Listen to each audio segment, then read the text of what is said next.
త్వరలోనే ముఖ్యమంత్రి జగన్మోహన్ రెడ్డి గారికి అతిపెద్ద షాక్ తగలబోతుంది. షాక్ ఏంటి అంటే, ఇప్పటివరకు జగన్మోహన్ రెడ్డి గారికి యువగళం పాదయాత్ర స్టార్ట్ అయిన తర్వాత ఇంచుమించుగా దక్కుతున్నటువంటి ప్రజా ఆదరణ చూసి దాన్ని ఎలాగైనా యువగళం పాదయాత్రని ఎలాగైనా అడ్డుకోవాలి అనే ప్రయత్నాలు చేస్తే, ఆ ప్రయత్నాల్లో భాగంగా లోకేష్ని అరెస్ట్ చేస్తారు.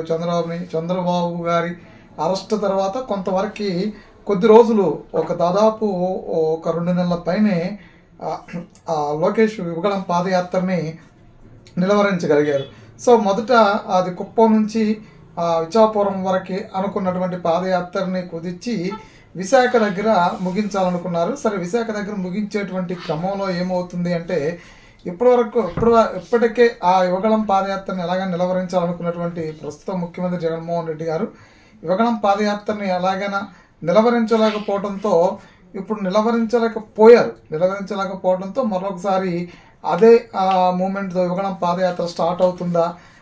గతంలో 2000 అంటే స్టార్ట్ అయినప్పుడు కొద్దిగా స్టార్టింగ్లో స్టార్ట్ అయిన కొద్ది రోజులకి యువగళం పాదయాత్ర పెద్ద ఎత్తున ఉవ్వెత్తున జనం రావటమే కాకుండా పెద్ద ఎత్తున సమస్యలు చిట్టాలను కూడా ప్రజలు పట్టుకుని నారా లోకేష్ ముందు నిలబడడం, అనేక సమస్యల మీద ఆయన మాట్లాడడం, ఎన్నో సమస్యలకి పరిష్కారం తీసుకు ఆయన కొన్ని వాగ్దానాలు ఇవ్వటం, ప్రభుత్వం అధికారంలో టీడీపీ గవర్నమెంట్ అధికారంలోకి వస్తే ఇచ్చేసేటువంటి కార్యక్రమాలు, మొదటిగా ప్రతి అంశాన్ని తమ దృష్టిలో పెట్టుకుంటామని, ప్రతి ప్రభుత్వం అధికారంలోకి రాగానే ప్రతి సమస్య వాళ్ళ దృష్టికి వచ్చిన ప్రతి సమస్యని పరిష్కరిస్తామని, అంతేకాకుండా అన్ని వర్గాల ప్రజలతోనూ మమేకమై మాట్లాడేటువంటి సందర్భం, ఇటు కార్మికులు, ఉద్యోగులు, నిరుద్యోగులు, అన్ని రకాల ప్రజలతోనూ, అన్ని రకాల శాఖల్లో పనిచేసేటువంటి వ్యక్తులతోనూ, ఇటు ప్రైవేటు ఉద్యోగులతోనూ అందరితోనూ కూడా మమేకం, ఆటో వర్కర్స్ మొదలు పెడితే, మెకానిక్స్ మొదలు పెడితే ప్రతి ఒక్కరితో కూడా పర్సనల్గా ఇంటరాక్ట్ అవుతూ నడిచినటువంటి పాదయాత్రని ఎలాగే నిలవరించాలనుకున్నారు. కొంతవరకు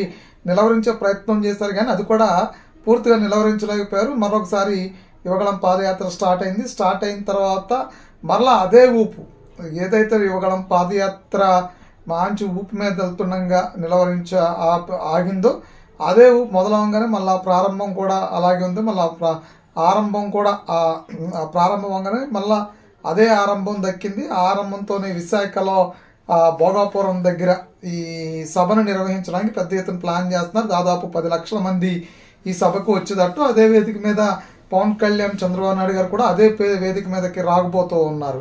సో విశాఖలోనే ఈ ముగించడమే కాకుండా విశాఖలోనే పెద్ద ఎత్తున సభను ఏర్పాటు చేయడం, ఆ సభకి పెద్ద ఎత్తున 10 లక్షల మంది జనాభా కూడా తరలి వస్తున్నట్టు, రాష్ట్రం నలుమూల నుండి జనాభా తరలి వస్తున్నట్టు. దానికోసం ఇప్పుడే ప్రత్యేకించినటువంటి ట్రైన్స్ కానీ, ప్రత్యేక స్పెషల్ బస్సులు కానీ అన్నీ కూడా ఏర్పాట్లు జరుగుతున్నట్టు తెలుస్తుంది. సో ఈ సభకి ఉన్నటువంటి ప్రత్యేకత ఏంటి అంటే, విశాఖ వెళతాము త్వరలోనే, అక్కడ పరిపాలన అని చెప్తున్నటువంటి ప్రాంతం ముఖ్యమంత్రి జగన్మోహన్ రెడ్డి గారు ప్రస్తుతం చెప్తున్నటువంటి అంశం. సో అక్కడి నుంచి ఈయన పరిపాలన చేయాలనుకున్నటువంటి క్రమంలో అక్కడే యువగళం పాదయాత్రను ముగించి భోగాపురం దగ్గర ఉన్నటువంటి ఒక ఊర్లో ఈ సభకి ఏర్పాట్లు చేయడం కూడా 10 లక్షల మందిని అక్కడ పోగు చేస్తూ ఉంటే, 10 లక్షల మందిని అక్కడ వచ్చే అవకాశం, సభకు వచ్చేటువంటి అవకాశం, రాష్ట్ర నలుమూల నుండి కూడా పెద్ద ఎత్తున సభకు వస్తున్నారు అనేది ఇప్పటికే నడుస్తున్నటువంటి చర్చ. సో ఈ సభ వేదిక నుంచి ఏం చెప్పకపోతున్నారు ఇప్పుడు, అది జగన్మోహన్ రెడ్డి గారు పట్టుకున్నటువంటి అతిపెద్ద భయం, ఆయన తగలబెట్టిన అతిపెద్ద షాక్ ఏంటంటే, విశాఖపట్నం నుండే యువగళం పాదయాత్ర ముగించడమే కాకుండా ఆ పార్టీకి పవన్ కళ్యాణ్ గారు, చంద్రబాబు నాయుడు గారు, లోకేష్ గారు ఒకే వేదిక మీద, అది కాకుండా పార్టీలో ఉండేటువంటి క్రియాశీలక పెద్దలందరూ కూడా అదే వేదిక నుంచి ప్రసంగం చేయబోతున్నారు. సో దాని ద్వారా పడబోయేటువంటి ఎఫెక్ట్ ఏంటి అనేది ఇప్పుడు చర్చ నడుస్తుంది. ఈ సభ జరిగే విధానం కానీ, వచ్చేటువంటి ప్రజలు కానీ, ఆ సభకు తరలి వచ్చేటువంటి ప్రజలు కానీ, ఆ సభలో వక్తలు మాట్లాడేటువంటి అంశాల మీద కానీ ఇప్పుడు జగన్మోహన్ రెడ్డి గారు భయపడుతున్నారు అని తెలుస్తుంది. ఎందుకంటే ఆయన ఇప్పుడు 2-3 నెలల్లో లేదా ఒక 150 రోజుల్లో ఎన్నికల దగ్గర పడుతున్న వేళ ఎక్కడి నుంచి నిర్వహించాడు, ఒక 10 లక్షల మందితో నిర్వహించే సభ ఈ ప్రభుత్వం మీద ఎంత పెద్ద ఎఫెక్ట్ పడబోతుంది, ఈ ప్రభుత్వం అంతేకాకుండా ఎంతమంది ఆ సభకి, ఏ వర్గాల ప్రజలు ఆ సభకు అటెండ్ అవుతారు, ఏంటి పరిస్థితి, రేపొద్దున ఎలాంటి పరిణామాలు ఈ సభ ద్వారా ఈ ప్రభుత్వానికి ఎదురు కాబోతున్నాయి. ముఖ్యమంత్రి జగన్మోహన్ రెడ్డి గారు ఇప్పుడు వరకు కూడా విడివిడిగా మాట్లాడినటువంటి పరిస్థితులే.